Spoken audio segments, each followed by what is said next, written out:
የእመቤታችንን ስዕል አንድ ሰው ሲቀድ ወይ ደግሞ ሲተፋበት ኢንቴንሽኑ ምኑ ላይ ነው? ወረቀቱ ላይ ነው ወይንስ ደግሞ ቀለሙ ላይ ነው ወይንስ ደግሞ እመቤታችን ላይ ነው የሚለውን ነገር ማየት ተገቢ ነው። ስለዚህ ወረቀቱ ላይ ማንም ሰው አንድን ወረቀት ሊቀድ አይችልም። ዝም ብሎ ተነስቶ ወረቀቱን አይቀድም። ወረቀቱን ሳይሆን እየቀደዱ ያሉት በወረቀቱ ላይ የተሳለውን ስዕል የስዕሉን ባለቤት ነው አይደለም የሚሆነው እንደሱ ነው እንጂ ሌላ አሁን ለምሳሌ በቤታቸው ያለውን ፎቶ ሊቀዱ አይችሉም። በቤታቸው ያለውን ፎቶ ሊያጠፉ አይችሉም። እኛም ደግሞ ለምሳሌ ስዕላትን የተቀበልንበት መንገድ የመጀመሪያው የስዕላት ዓላማ ለስዕሉ ባለቤት ክብር ልንሰጥበት ነው። ለስዕሉ ባለቤት ክብር ልንሰጥበት ነው። ይሄ በብሉይ ኪዳን ዘመንም እግዚአብሔር ራሱ ስዕላት እንዲሳሉ የኪሩብ ስዕል እንዲሳል ራሱ እግዚአብሔር ሲያዝ ነበር፣ ሲናገር ነበር። እንዲሁ ደግሞ የነሐሱ እባብ ለእስራኤል ልጆች መዳን ምክንያት ሲሆን እናያለን። በነሐስ የተሰራው የነሐስ እባብ ማለት ነው። ነገር ግን ሁለተኛው ቅዱሳት ስዕላትን ቤተክርስቲያን ስትጠቀም ከመጀመሪያው 100 ክፍለ ዘመን ጀምሮ በስደት በነበረችበትም ጊዜ ከቃል በላይ ደግሞ ስብከት የምትሰብክበት ትምህርት የምትሰጥባቸው ናቸው ቅዱሳት ስዕላት ማለት ነው። ለምሳሌ የእመቤታችንን ስዕል የሚያይ ሰው የሉቃስ ወንጌል ምዕራፍ 2ን ቢያነብ በቀላሉ በእመቤታችን ስዕል ላይ ወይም እመቤታችን ልጇን ታቅፋ ሲያይ ወይም ምስለ ፍቅር ወልዳ ማለት ነው ምንን ይማራል ምንን ይመለከታል ከተባለ እመቤታችን ያን ዘላለማዊ ንጉስ ዘላለማዊ ጌታ እንደወለደችው ይማርበታል፣ ያይበታል። ስለዚህ ስብከትም ናቸው ወይ ደግሞ ትምህርትም ናቸው ማለት ነው። የቅዱስ ሚካኤልን ስዕል እርግጠኛ ነኝ ብዙዎቻችሁ ታውቁታላችሁ አይደል? ታውቁታላችሁ አይደል? እንበክቱ እንግዲህ ቁልቁሉ ሚካኤል እቺ ነው እንዱም ትከሰልዩ አርከሳቲ ማልቀበቴራ አርከሳቲ ማልቀበቴራ ሚዛን ቀበቴራ ነው አርከሳ ሰገለብራን ሞ አልቤ ቀበቴ ይጅራ እኒ ኩን ኪታብ ቁልቁሉ ረት ይበራ ይጅራ ራዕይ ዮሐንስ ምዕራፍ 12 ቁጥር 7 ላይ ቅዱስ ሚካኤል ከዘንዶ ጋር እንደተዋጋ ያነሳል። በሰማይም ሰልፍ ሆነ፣ ሚካኤልና ሰራዊቱ ተዋጓቸው። ከዚያም በኋላ ይላል አልቻላቸውም፣ አሸነፉትም። ወይ ደግሞ ቅዱስ ሚካኤልና ሰራዊቱ ሰይጣንን አሸነፉት፣ በሰማይም ስፍራ አልተገኘለትም፣ ወደ ምድርም ተጣለ ይላል። ስለዚህ ቅዱስ ሚካኤል በእጁ የያዘው ሚዛን አለ። ዲያብሎስ ግብሩ ተመዝኖ ወይም ሰይጣን ግብሩ ተመዝኖ እንደወደቀ የሚያሳይ ከቅዱስ ሚካኤል እግር ስር ነው ያለው፣ ተመዝኖ እንደወደቀ የሚያሳይ ስብከት ነው። ስለዚህ ቤተክርስቲያን በቅዱሳት ስዕላት በኩል ትምህርት ትሰጣለች፣ ስብከት ትሰጣለች። ሰው በሌለበት ስፍራ ላይ ሰው ሊማር በማይችልበት ስፍራ ላይ በስዕላት ቤተክርስቲያን ታስተምራለች። ለምሳሌ በር እንደዚህ ያንኳኳ ያለ ስዕል ታውቃላችሁ አይደል? ሁላችሁም ታውቃላችሁ አይደል? ያንን ስትመለከቱ ያንን የሚያይ ሰው በቀደመው ዘመን በዋሻ ውስጥ እንደሱ ይሳላል። ያ በዋሻ ውስጥ ተስሎ ሲያልፉ ምን እያሉ ነው? ክርስቶስ የልብህን በር ክፈትልኝ እያለ ነው። ራዕይ ዮሐንስ ላይ ተጽፎ እንዳለው የልብህን በር ክፈትልኝ፣ ወደ አንተ እገባለሁ፣ ካንተም ጋር ራት እበላለሁ፣ አንተም ከኔ ጋር ራት ትበላለህ እያለ ነው። ስለዚህ የልባችሁን ደጅ ክፈቱለት የሚል ትምህርት ወይም ስብከት አለው። ከዚያ ውጪ ቅዱሳት ስዕላትን ስናከብር ቅዱስ ዮሐንስ አፈወርቅም እንደሚል ለወረቀቱና ለቀለሙ እየሰገድን ወይም ለወረቀቱና ለቀለሙ ክብር እየሰጠን አይደለም። ክብር የምንሰጠው ለማን ነው? ለስዕሉ ባለቤት፣ ለስዕሉ ባለቤት። ለምሳሌ የጌታችን የኢየሱስ ክርስቶስ አክሊለ ሦክን ያጠለቀበት ስዕል አለ። ያን ስዕል ስናይ በዚያ ስዕል ፊት ብንሰግድ እየሰገድን ያለነው ለወረቀቱና ለቀለሙ ነው ወይንስ ደግሞ ለጌታችን? ለማን ነው? ለጌታችን ነው። ለምሳሌ መጽሐፍ ቅዱስ ይሄን የሚቃወሙ ሰዎች መጽሐፍ ቅዱስ ያከብራሉ አይደል? መጽሐፍ ቅዱስን ይቀዱታል? አይቀዱትም፣ ያከብሩታል። መጽሐፍ ቅዱስን ሲያከብሩት ወረቀቱን ነው የሚያከብሩት ወይስ ደግሞ ላዩ ላይ ከተጻፈው ቃል የተነሳ ነው? ላዩ ላይ ከተጻፈው ቃል የተነሳ ነው። ስለዚህ ቅዱሳት ስዕላትን ቤተክርስቲያን እጅግ ታከብራቸዋለች። የምታከብራቸው ከቀለሙ የተነሳ ከወረቀቱ የተነሳ ሳይሆን በዚያ ላይ ከተገለጠው ከባለቤቱ የተነሳ ለቅዱሳት ስዕላት ቤተክርስቲያን እጅግ ታላቅ ክብር አላት። በፊታቸው ስንሰግድም በፊታቸው ስንጸልይም ለማን ነው የምንጸልየው? ለስዕሉ ባለቤት። ስንሰግድም ለማን ነው የምንሰግደው? ለስዕሉ ባለቤት። ከዚያ ውጪ ደግሞ ቅዱሳት ስዕላት መንፈሳዊ አገልግሎታቸው ቅድም እንዳነሳውላችሁ ሰፊ ነው። የኦርቶዶክስ ቤተክርስቲያን አገልግሎት በተለይ ሊተርጂካል ቴዎሎጂው አምስቱም የስሜት ሕዋሳት በአምልኮ ሱታፌ ያደርጋሉ። አምስቱም የስሜት ሕዋሳት በአምልኮ ላይ ሱታፌ ያደርጋሉ። የመጀመሪያው አይናችን በማየት ሱታፌ ያደርጋል። ለምሳሌ ወደ ቤተክርስቲያን መጣችሁ የምታዩት ምንድን ነው?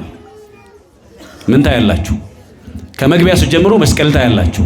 ወደ ውስጥ ደግሞ ዘልቃችሁ ስትገቡ የተለያዩ ቅዱሳት ስዕላት አሉ። እነዚህ ቅዱሳት ስዕላት ስብከት ናቸው። እንዳልኳችሁ አይኖቻችሁ የተቀደሱትን እያዩ ቅዱሳት ስዕላቱን እያዩ ይማራሉ። ጆሮአችሁ ጣዕመ ዜማውን ይሰማል፣ ሱታፌ ያደርጋል። አፍንጫችሁ ደግሞ የዕጣኑን መዓዛ ያሸታል። እጆቻችሁ የተቀደሱትን ንዋየ ቅድሳት በመንካት ይቀደሳሉ፣ ወይ ደግሞ በአምልኮ ሱታፌ ያደርጋሉ። ስለዚህ በእያንዳንዱ ነገራችን ማንን ነው የምናከብርበት ማለት ነው?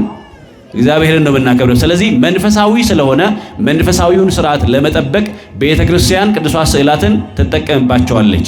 ይሄንንም ምኑ ይወስናል መሰላችሁ? ምናልባት አንዳንዶች እንደዚህ ይላሉ፣ እኔ ለስዕል አልሰግድም፣ በወረቀት ፊት አልሰግድም፣ በስዕሉ ፊት ለምን እሰግዳለሁ ይላሉ። አሁን እዚህ መታችሁ እናንተ ስትሰግዱ ስግደታችሁን ለማን እንደሆነ የምታውቁት እናንተ ናችሁ ወይንስ ደግሞ ሌላ ሰው ነው የሚያውቀው? ማን ነው የሚያውቀው? እናንተ ናችሁ። ስለዚህ የእናንተን ኢንቴንሽን እናንተ ታውቃላችሁ፣ ለማን እንደምትሰግዱ እናንተ ታውቃላችሁ። ስለዚህ በእመቤታችን ስዕል ፊት ብትሰግዱ የምትሰግዱት ለወረቀቱ ወይስ ለእመቤታችን ታውቃላችሁ? አታውቁም? ስለዚህ ይሄንን ቤተክርስቲያን ሌላው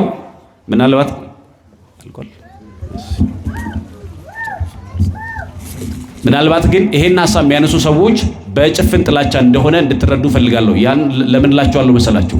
ለምሳሌ የእመቤታችንን ስዕል የሚቀድሰው የእመቤታችንን ስዕል ላይ የሚተፋ ሰው እየጠላ ያለው ወረቀቱን ሳይሆን ማንን ነው? እመቤታችን ነው። ለምን ከተባለ ሁልጊዜም ቢሆን አውሬው ከማን ጋር ጸብ አለው? ከሴቲቱ ጋር ወይም ከእመቤታችን ጋር ምን አለው? ጸብ አለው። ከእርሷ የተወለደው ራሱ ምን ስለሚለው ስለሚቀጠቅጠው። ጾም ለምን ከሰባቱ አጽዋማት አልተቆጠረም ነው? ይሄ የጽጌን ጾም የጀመሩት በቤተ ክርስቲያን ታሪክ ሁለት አባቶች እንደሆኑ ይነገራል። አባ ጽጌ ድንግልና አባ ገብረ ማርያም የሚባሉ። አባ ጽጌ ድንግል የሚባሉት ከአይሁዳዊነት ወደ ክርስትና የመጡ አባት ናቸው። ያስተማሯቸው ያጠመቋቸው ደግሞ አቡነ ዜና ማርቆስ ናቸው። እና እኒህ አባት መጀመሪያ ብሉይ ኪዳንን ተምረዋል። በአይሁዳዊነት የሚኖሩ ሰው ናቸው። ከዚያ በኋላ አባ ዜና ማርቆስ ጻድቁ ደብረ ብስራት ላይ ገዳም ያላቸው ማለት ነው። እሳቸው አስተማሯቸው። ከብሉይ ኪዳን እየጠቀሱ የተነገረውን ስለ ክርስቶስ ስለ ድንግል ማርያም የተነገረውን ትንቢት እየገለጹ አስተማሯቸው። ወደ ክርስትና መጡና የእመቤታችን ፍቅር አድሮባቸው ማሕሌተ ጽጌ ብለን ዛሬ በቤተ ክርስቲያን የሚገለገልበትን ድርሰት ደረሱ እኒህ አባት ማለት ነው። ሲደርሱ ግን የሚያማክሯቸው ደግሞ እኒህ አባ ገብረ ማርያም የሚባሉትን አባት ነው። ሁለቱ አባቶች አንድ ሆነው በ14ኛው መቶ ክፍለ ዘመን መጀመሪያ አካባቢ ላይ ነው። እነዚህ ሁለቱ አባቶች በአንድነት ምን ያደርጉ ነበረ?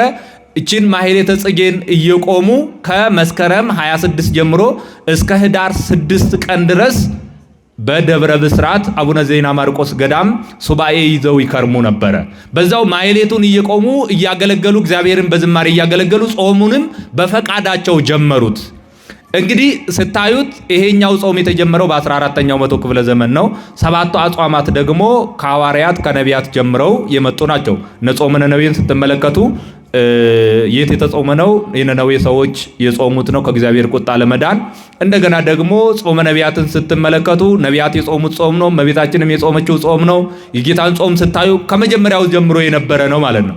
እና ከዚያ በኋላ ሰለስቱ ምዕት እነዚህ አጽዋማት ዓርብ ረቡዕን ጨምሮ ጾመ ገሃድን ጨምሮ በፍትሐ ነገሥት ላይ ደንግገው አስቀምጠዋል። በ14ኛው አንቀጽ ላይ 15ኛው አንቀጽ ላይ ማለት ነው። አንቀጸ ጾም ላይ በደንብ በሚገባ እነዚህ ሰባቱ አጽዋማት እንዲጾሙ ደንግገው አስቀምጠዋልና ያን ጊዜ እነዚህ ስለ እመቤታችን ፍቅር ብለው ጽጌ ጾምን የጾሙት አባቶች ስላልነበሩ በኋላ የተጀመረ ስለሆነ ከመጽሐፉ አልተካተተም። እነሱም በሕግ ታዘው ሳይሆን የጀመሩት በፈቃዳቸው ነው። ለእመቤታችን ካላቸው ፍቅር ለሷ ካላቸው አክብሮት እንደ ሱባኤ አድርገን ይህን ጾም እየጾምን እግዚአብሔር ጋራ እንነጋገር ብለው ጀመሩ እና ከዛ አንጻር ከዛኛው አልተቆጠረም እንጂ ለምን በቤተ ክርስቲያንም ተቃውሞ አልገጠማቸውም። መልካም ስለሆነ አድሉ ለጾም ስለሚል ማለት ለጾም አድሉ ስለሚል እነዚህ አባቶች ጾሙ፣ ዘመሩ፣ እግዚአብሔርን አገለገሉ። የሚያስወቅሳቸው ነገር ስለሌለ ቤተ ክርስቲያን የሚይዛው ቆየች። ማሕሌቱም ተጠናክሮ ዛሬ ካለበት ሁኔታ ላይ ደርሶ እየተዘመረ እግዚአብሔር እየተገለገለበት ይገኛል። ቅዱሳት ስዕላት የሚቀደዱት ወይ ደግሞ ቀዳጆቹ ምን ብለው ነው የሚቀዱት ከተባለ ጣዖት ነው ብለው ነው። ምን ብለው ነው? አዎ ጣዖት ናቸው ብለው ነው። ጣዖት ናቸው ወይ? ቅድም መምህራችን ከመጽሐፍ ቅዱስ አንጻር ቅዱሳት ስዕላት እንዴት እንደሚሳሉ ማን እንዳዘዘ ተናግረዋል። አሁን እኔ መናገር የምፈልገው ሁለት መጽሐፍ ቅዱስ ምሳሌ ነው ማነሳላችሁ። በዚህ በኦሪት ዘኍልቍ ምዕራፍ 12 ላይ እስራኤላውያን ከግብፅ ባርነት ያወጣቸውን እግዚአብሔርን አጉረመረሙበት፣ ወይ ደግሞ በሙሴና በእግዚአብሔር ላይ አጉረመረሙ ይላል። እግዚአብሔር ተቆጣና እስራኤላውያንን የእባብ መንጋ ለቀቀባቸው። በእባብ እየተነደፉ ብዙ ሰዎች አለቁ አለ። አሁን መሞታቸውን ሲያውቁ ሙሴን ከእግዚአብሔር ጋር አስታርቀን በአንተም በእግዚአብሔር ላይ በድለናል አሉና ወደ ሙሴ መጡ። ሙሴ ወደ በእግዚአብሔር ጸለየ። እግዚአብሔር ሙሴን እንዲህ አለው፣ በእባብ መልክ ወይ ደግሞ በእባብ ቅርጽ ከነሐስ ስራና በዓላማ ላይ ሰቀል አለው። አሁን በምን መልክ? ልብ እንድትሉ ስለምፈልግ ነው። በእባብ መልክ ነው ሙሴ ሰርቶ በአደባባይ ላይ በዓላማ ላይ እንዲሰቀል። ያንን ሙሴ ቀጥቅጦ ከነሐስ የሰራውን ሰው ሲመለከት ወዲያውኑ እባብ የነደፈው ሰው ሲያየው የእባቡ መርዝ ወደ ሰውነቱ አይሰራጭም፣ ሰው ይድን ነበር። ማን ስላዘዘ?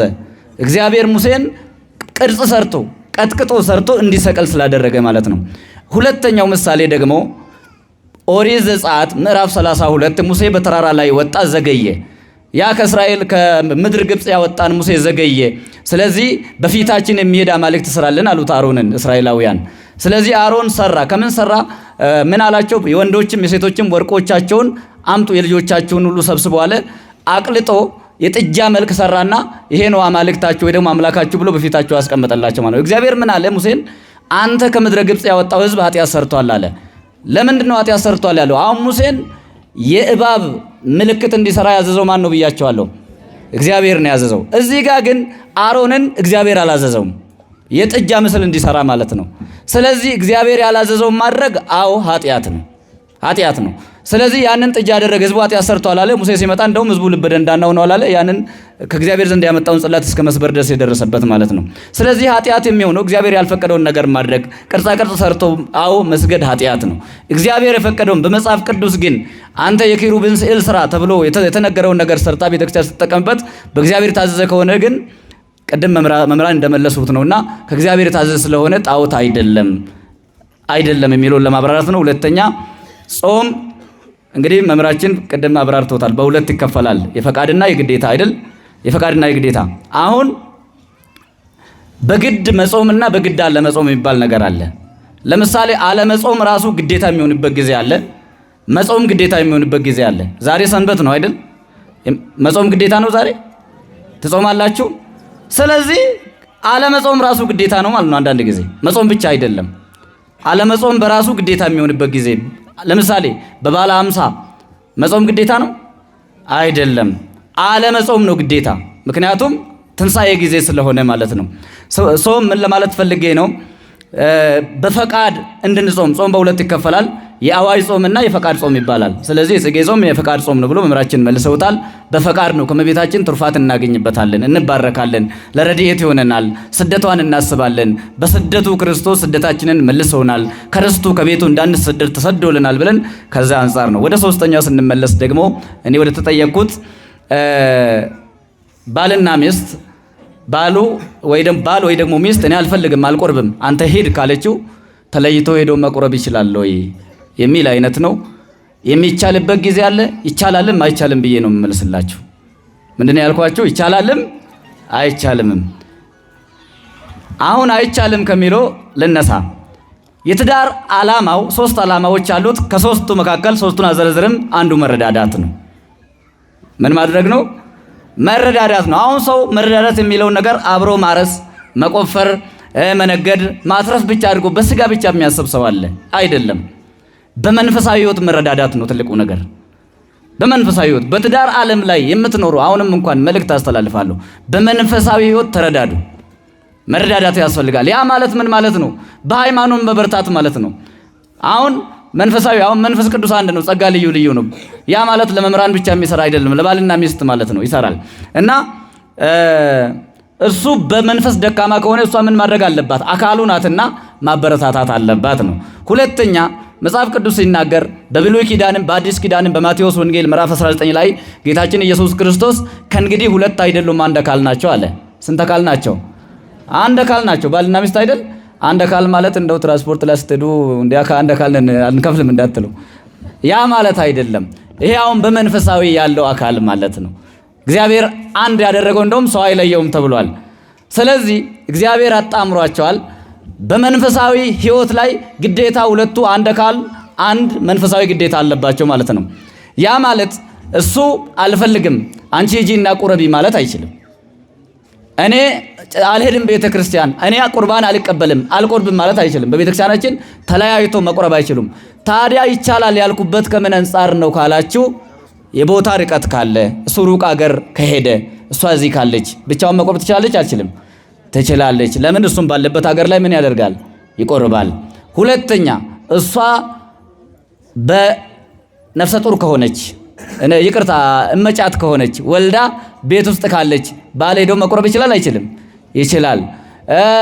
ደግሞም ሶስተኛ ከወንድ አንጻር ህልመ ሌሊት የሚባል አለ። አሁን ዛሬ ማታ ተዘጋጅተው ወንዱ ወይ ደግሞ እሷ ወር አበባዋ ከመጣ የተዘጋጁለት ዓላማ ስለነበር እሱ ችግር የለውም አንቺ ቀጣይ ላይ ትቆርቢያለሽ ወይ ደግሞ አንተ ንጹህ ስትሆን ሄደህ ትቆርባለህ ተባብሎ ተለያይቶ መቁረብ ይችላሉ። ከዚያ ውጭ ግን ባልና ሚስት ቀደም እንዳልኳችሁ በመንፈሳዊ መረዳዳት ነው። አብሮ የመሆን ግዴታ አለባቸው፣ አብሮ የመቁረብ። ምክንያቱም አካላቸው የእግዚአብሔር ማደሪያ ነው።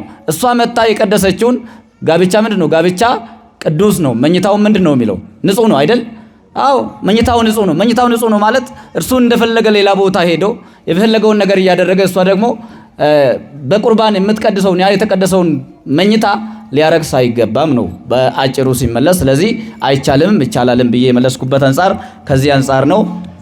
ሌላው ምን ነበር መምህር? ሌላው ስርዓተ ጋብቻችን በቤተ ክርስቲያን ሆኖ ሳለ ጋብቻችን በስርዓተ ቤተ ክርስቲያን ሆኖ ሳለ ወሊድ መከላከያ መጠቀም ይቻላል? ይሄ ጥያቄ ብዙ ጊዜ የሚጠየቅ ነው። መምህራን ብዙ ጊዜ ይታወቁበታል። እኔም ብዙ ጊዜ አይቻለሁ። ምንድነው የወሊድ መቆጣጠሪያ መጠቀም ይቻላል ወይ? አሁንም ወደ ጋብቻ ዓላማ ነው የምንሄደው። ዘር ለመተካት ነው የሚለው አይደል? ከጋብቻ ዓላማዎች መካከል አንዱ ዘር መተካት ነው። እግዚአብሔር ደግሞ ለሰው ልጅ የሰጠው ቃል ኪዳን ብዙ ተባዙ ነው አይደል? ምድርም ምን በሏት ሙሏት የሚል ቃል ኪዳን አለ ወይ ደግሞ እግዚአብሔር እንትን ያለው ማለት ነው። እግዚአብሔር ለሰው ልጆች የሰጠው የተናገረው ቃል አለ። ስለዚህ በስርዓተ ቤተ ክርስቲያን ሰው የሚጋባው ትውልድ ለማስቀጠል፣ ዘር ለማግኘት፣ ፍሬ ለማግኘት፣ በፍሬ ለመባረክ ነው። ያ ማለት ልጅ ለመውለድ ማለት ነው። ልጅ እንዲኖራቸው ነው። ነገር ግን ልጅ እንዳይኖራቸው ለምሳሌ አንዳንድ ሰዎች እቅድ ያወጣሉ። አሁን በእኛ ዘመን ላይ ያሉ ሰዎች በተለይ ማለት ነው። እና የሚያወጡት እቅድ ምንድን ነው? በኢኮኖሚ ገና ሳንደራጅ ቤት ሳይኖረን ልጅ ወልደን በኪራይ ቤት ውስጥ ደግሞ በቂ የምናበላቸው የምናለብሳቸው ለልጆቻችን ቀሪ ሀብት ሳናስቀምጥ እንዴት ነው ልጅ የምንወልደው ብለው ብዙ ሰዎች እንትን ይላሉ ማለት ነው፣ ይታወካሉ በዚህ ነገር ዙሪያ። ነገር ግን እኛ መመለስ ያለብን በቤተ ክርስቲያን ስራ ዙሪያ ነው። ልጅን የሚሰጥ ማን ነው? እግዚአብሔር ነው አይደል? እግዚአብሔር ነው ልጅን የሚሰጠው። ስለዚህ እግዚአብሔር በልጅ ከባረከው አንድ ሰው ለምን ልጅ ትሰጠኛለህ ብለው እግዚአብሔርን መከልከል ይቻላል እንዴ? ይቻላል? አይቻልም። በተለይ ትልቁ ነገር ጽንስ የሚያጨናግፉ ሰዎች አሉ። ይሄ ከባድ ኃጢአት ነው። ነፍስ ከመግደል የማይተናነስ ጽንስ ሄደው እንትን የሚሉ ማለት ነው። ስለዚህ እግዚአብሔር የፈጠረውን ትውልድ የመመገብ ኃላፊነት ያለበት እግዚአብሔር ነው። ያ ማለት ግን ባልና ሚስት ወይ ደግሞ እናትና አባት ኃላፊነት የለባቸውም ማለት አይደለም። በነገራችን ላይ ኃላፊነት የለባቸውም ማለት አይደለም። ትውልድ ወደዚህ ዓለም መጥቶም በጣም መቸገርም መቻል የለበትም አይደል? ነገር ግን ጽንስን ማጨናገፍ፣ ልጅ እንዳይወለድ ማድረግ፣ መከልከል ያ ነገር ኃጢአት ነው፣ በደል ነው፣ አይቻልም፣ አይፈቀድም። ከዚህ አንጻር ነው ብዙ ጊዜ መምህራን የሚመልሱት ከቤተ ክርስቲያናችን ልጅን የሚሰጥ በልጅ የሚባርክ ስለሆነ አይ አትባርከኝም ይሄን ልጅ አልፈልገውም ማለት ያ ልጅ ተወልዶስ ነገ እንደው ብዙ ጊዜ አንዳንድ ጊዜ ሰዎች አንፈልገውም ብለው እንደው እናት አልፈልግም ብላ መንገድ ላይ ጥላ ሄዳ የቤተ ክርስቲያን አስተዳዳሪ ጳጳስ የሚወጣ እኮ ይኖራል። ስለዚህ የእግዚአብሔር ዓላማ ሌላ ነው ማለት ነው።